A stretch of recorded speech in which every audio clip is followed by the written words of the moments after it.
everyone, for joining me. My name is Laurel Hebenstreet. I use she, her pronouns. I'm a graduate assistant at the University Career Center. And this month we are showcasing for Women's History Month various women work wonders career stories. And so here with me today, I have Geraldine Peña. Geraldine is a bilingual licensed professional counselor in the state of New Jersey and Pennsylvania who provides therapy at her mental health group practice called Live Truthfully Counseling. Geraldine's work and practice focuses on addressing the therapeutic needs of women of color, helping them address their trauma and lean in on living their truth. Geraldine is also an adjunct professor, speaker, and activist whose passions lie within mothering any issues affecting Black and Brown communities. Thank you so much for joining me here today. I really appreciate it. Thank you for having me. It's a pleasure. Awesome. So we'll kind of just get started. The first question that I have is, obviously introduce yourself if there's anything else you'd like to add to that little bio. Your organization, if you'd like to talk a little bit more about that, and any other professional involvements you'd like to speak to. Absolutely. So, as you mentioned, I do own a group practice that provides mental health counseling. It's myself along with six other clinicians at this point, who are all Latina, all master's educated. We come from, in the counseling field, there's a lot of licenses that you can get. Mine is a licensed professional counselor, but we have a licensed marriage and family therapist. We have a licensed clinical social worker. And so we have a variety of practices and training that come to our practice. And we really, really love to work with other Latina, other Latine folks who are just struggling because of generational trauma and just the state of the world, and that our culture doesn't really talk about mental health and therapy. And so to be a practice that fully focuses on that is very, very nice. And it's very near to my heart. We are 5 years in business this year, which is super exciting. Congratulations. Thank you, thank you. And the other thing I'll mention is that yes, I do teach at LaSalle University, which is in Pennsylvania, as an adjunct in the counseling program. And I love it. It's been great. The students are great. Teaching our future counselors is really nice. I Mhm. love that so much. Yeah, I'm studying to get my master's degree in school counseling. And so, yeah, Nice. obviously this field is near and dear to my heart as well. And so I want to thank you early on for just the work that you do and Oh, specifically thank the you. population you work with. I think, it's not always a population we think to serve, and it needs that Yeah. specialty. And so it's really awesome to have providers like you be able to do that work. So Thank thank you you. so Thank you. much. From me Absolutely. personally, I'm gonna throw that out there. So cute. Um, Yes, thank you. yeah.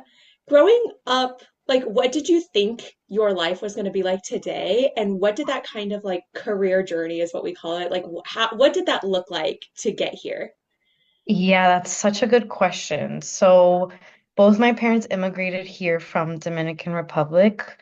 And one of the things that my parents instilled in us early on, to me and my siblings, is that education is really, really, really important. And so my parents did everything that they could to get us a good education. We lived in more of a urban area, and then we moved to the suburbs so that me and my brother could go to a better high school than my sister did. And then from there, they instilled the importance of college and making sure we do that. So for me, it was always like college bound. My Hmm. parents are blue collar workers, I would say. My dad drove the local New Jersey Transit bus because that's where I Hmm. grew up, and my mom is a housekeeper. Um, and so it was really important for them for us to have degrees. Hmm. And when I first got into school, I thought I knew what I wanted to do, right? We all think we know. Hmm. Um, but my scope of understanding careers was very limited. The Yeah. other thing I should mention is I actually teach career counseling at Amazing. LaSalle, which I think is so ironic. And ironic with the question that you're asking me, because one of the things I tell my students is that our scope of understanding what careers are, especially coming from like a minority background is very limited. Hmm. We know teacher, business person, lawyer, doctor. That's pretty much it. Yeah. And that's what our parents want us to do. So when I went to college, I was like, yeah, doctor. That didn't go so well. Right. For many people, kudos to the doctors. It's very hard from the very beginning, Hmm. even in undergrad. And then, I had a really good relationship with my college advisor, even though I went to a bigger school. I went to Penn State. Hmm. Um, I don't know, we just clicked and I was able to ask her a lot of questions. And I'm like, I just want to help people. I can't do all this science and math. Hmm. I just want to help people. And Hmm. she taught me that there was other options, such as counseling. And that's how I ended up here. Yeah. Hmm. Wow, that's amazing. Yeah. And I think you speak to such a truth of we have these very specific ideas of what a career is. And it is kind of those five little buckets of, Right. a doctor. It's really funny in this conversation, I felt the same way. I was like, I'm going to be a pediatrician. And then I walked that back to Yeah. like a nurse practitioner. And then I just kind of kept walking it back. I was like, Yep. I want no part in all of that because It's kudos to very them. hard work. It's really hard work. And so, yeah, I think there's a Mhm. lot of truth in that of there's so much more. And I talk to so many people now through this graduate assistantship Mhm. of their career stories. And I'm like, I didn't even know that was an option. I didn't even know that that was a Right. job that somebody, and then when you think about it, you're like, of course, like there's so many jobs that keep Mhm. keep our world spinning or wheels turning. And I'm Yeah. like, oh, I didn't even know that was something I could do. Didn't even know that was an option. So yeah, Yeah. it's really amazing. Hmm. Hmm. For you, I mean, I think working in a human field, right, and helping others, I'm sure there's lots of satisfying parts to your work. What for you are the most satisfying parts that you get to do, or the parts that are the most appealing? Yeah, I really love being a therapist, counselor, clinician, whatever word you want to tie to. I call myself a therapist. I feel like that's what aligns with me. I love it. I think, um, and one of the things I teach my students and some of the classes that I teach and to the people that I supervise, you develop this close relationship with your client that is Mhm. just unexplainable. Mm. It's not like you're friends with them, right? Because that's not ethically Mhm. sound. But you also know the ins and outs of their life. You see them in such highs and lows, and it is just a relationship that's really, really beautiful. I have clients who I've worked with now like 4+ years, and I've seen them through different seasons of their life. And it's just a relationship that we need more of in this world and not just in the therapeutic room. And that's what makes therapy so amazing because we do have this like very close relationship that the world, our society, especially in America, isn't about, right? Mhm. And Mhm. so to me, that's the most rewarding, the trust that they give me to hold space for them, Mm. how they allow me to see the highs and lows of their life, and just the continued relationship for such a long period of time is the best part. The best part. Yeah, Hmm. Hmm. absolutely. Yeah, no, that's such amazing work. And yeah, I think you said it perfectly. There's actually nothing else I want to add to that. I just want to Yeah. let that linger in the room for a little bit. I think that's really beautiful. Hmm. I think you touch on a lot of honesty there as well. So that's Yeah. really amazing. And I think with that, working in like a more help-centered profession, right? How do you manage that work-life balance? Because I think that part is something I'm wrestling. I think it's something a lot of folks wrestle with, but especially in a helping field. How do you do that? Yes, so it's taken time for sure. So I graduated with my master's in 2017. And since you're in that field too, your first few jobs are the nitty-gritty ones Mhm. where you really learn the hard stuff. So my first job was very, very difficult. It was like mobile therapy, and I would go into the homes of families, and that was hard. That was really hard. Hmm. 12-hour days sometimes. So what I learned in time that I try to teach people now is like take your therapist hat off. Learn to leave it at your desk. Kind of like the memes that circulate now that are like laptop closed up until Monday kind of thing. Hmm. I fully soundly believe in that and think that that helps the work-life balance with so much space that we're holding for our clients. So that's one thing I do. Once I'm done for the day, I'm done for the day. I'm Hmm. not thinking about, I love and care about my clients, but I'm not thinking about them, right? Right. Right. Like that that's a time to kind of shut off. Hmm. And so after work, I'll engage in a lot of other things. Like I enjoy to cook. I have a dog. I live with my significant other. I binge watch TV and I just try to Hmm. something else. The other thing that I do is really space out my schedule. Hmm. I don't see clients every day. Hmm. Now, what I'll say to that is that I have flexibility because I own a group practice. Right. So I don't see clients ever on Fridays. Hopefully, once you get in the field, I know you're going into school counseling, but you'll notice a lot of therapists don't work on Fridays. It's just Hmm. a thing in our field. So I've actually almost never worked on Fridays my entire career, and I Wow. kind of just keep it that way. So now what I do too is that on Mondays, I try not to see clients and I'll do admin work on those days. Mhm. Most of the time on Fridays, I'm doing admin stuff too. And then Wednesdays, I do half a day. Okay. So Wow. I kind of keep it really light, Hmm. but I also have a lot of other responsibilities because I own a group, right? And I got to Right. do all the billing and all of the other stuff. Yeah.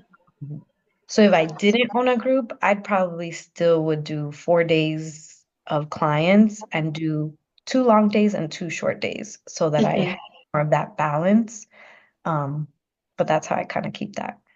Yeah. Yeah. I think that's like a really great perspective. And I think something we talk about with students often is like, what are your workplace values and who are you Yeah. as a person? Like, are you a person who needs that actual designated scheduled break time to be able to create that work-life balance?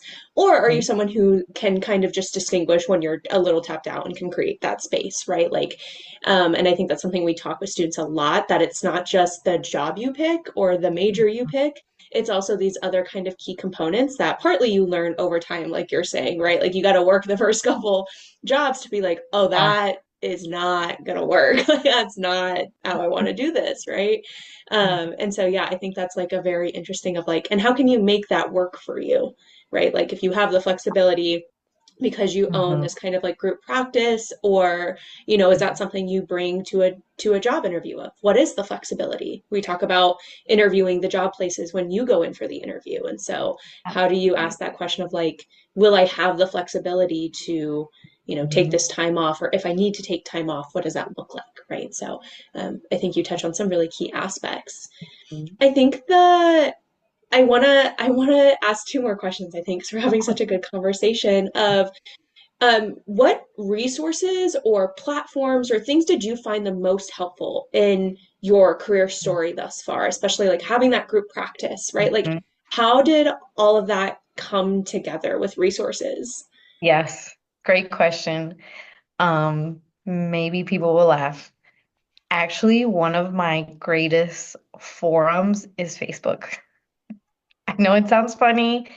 For the therapy world, there's Hmm. so many Facebook groups that just help you do so many things. I think AI now is super helpful too, but ChatGPT was not like super popular five, Hmm. 7 years ago. So I used Facebook a lot and I still do. So Hmm. for my field, there's like a group of like how to do taxes as a business owner, as a Right. therapist business owner, right? Super helpful. Let me just ask all my questions there. There's a Facebook group for group practice owners, and you can Mhm. ask them like, what's the difference between a 1099 and a W-2, and how do I do this? And like, when do I know I'm ready for more people? And you just have a whole bunch of Yeah. colleagues willing to answer your question. And then there's tons of groups where people exchange referrals. They'll be like Mhm. looking for um a licensed counselor in New Jersey who takes XYZ insurance and works on this issue. And you Right. write your name, and then if the client wants to, they'll contact you. And that's how, for me, I have built so many good relationships. I'm on Facebook constantly because of these groups. Um, Mhm. it's like become part of my work day. And in the Yeah. beginning, I spent hours on there just marketing myself, reaching out to other colleagues. Mm. And now our referral sources are huge because I spent so much time on Facebook. Yeah. Yeah, That's no. Yeah, like you said, people might laugh, but use what you got, right? If it exists and it's out and there, it's like I free. think, yeah, definitely it's free. I mean, yeah, no, I think that's like really sage advice and maybe one that gets left behind. And the importance of networking and building that source and that pool is really amazing. Mhm. And I think that leads me into the last question I think we'll touch on is, so many students feel like they have to have everything figured out really early on in undergrad and by the latest when you graduate, right? Like that 4 year time span, we feel like we have to have it all figured out. What would be your advice to a student wanting to do work similar to you? Yeah, it's a good question. So, you know, if you don't know, that's okay. I think for many clinicians and therapists, it does come later in life Hmm. if it hasn't clicked early on. At LaSalle, it's actually a graduate program that's meant for students who are working full time. So a lot of my students are older than me. Yeah. And we talk about like many students are in their second career because they Hmm.